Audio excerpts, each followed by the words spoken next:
वामन अवतार की कथा। बहुत समय पहले बलि नाम का एक पराक्रमी और दानवीर असुर राजा था। बलि अपनी वीरता, दानशीलता और भक्ति के कारण तीनों लोकों का स्वामी बन चुका था। देवताओं तक उसकी शक्ति से भयभीत थे, क्योंकि उसने स्वर्गलोक तक पर अधिकार कर लिया था।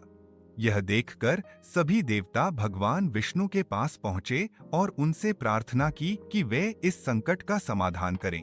भगवान विष्णु ने सोचा कि बलि का वध करना उचित नहीं होगा, क्योंकि वह भक्त और दानी राजा था, परंतु उसका अहंकार तोड़ना आवश्यक था। इसी उद्देश्य से विष्णु ने वामन अवतार धारण किया। वे एक छोटे से ब्राह्मण बालक के रूप में राजा बलि के यज्ञ में पहुंचे। यज्ञ के समय राजा बलि ब्राह्मणों को दान दे रहे थे। वामन बालक को देखकर बलि ने मुस्कुराते हुए कहा, ब्रह्मचारी, तुम क्या चाहते हो? मैं तुम्हें अवश्य दान दूंगा। वामन ने विनम्रता से उत्तर दिया, मुझे केवल 3 पग भूमि चाहिए। राजा बलि ने हंसते हुए कहा, इतना सा ही चाहते हो? मैं तुम्हें तीनों लोक दे सकता हूँ। पर वामन ने कहा, मुझे बस 3 पग भूमि चाहिए। बलि ने वचन दे दिया।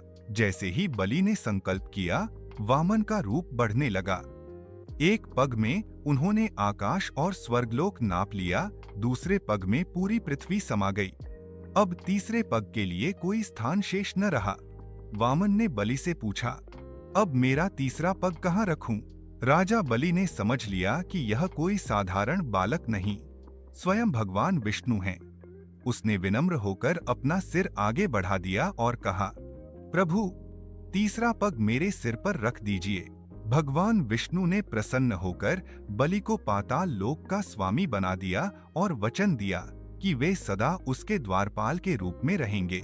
सीख: वामन अवतार हमें यह सिखाता है कि अहंकार चाहे कितना भी बड़ा क्यों न हो, ईश्वर के सामने टिक नहीं सकता। दानशीलता और भक्ति महान हैं, लेकिन उनमें नम्रता और विनम्रता का होना आवश्यक है।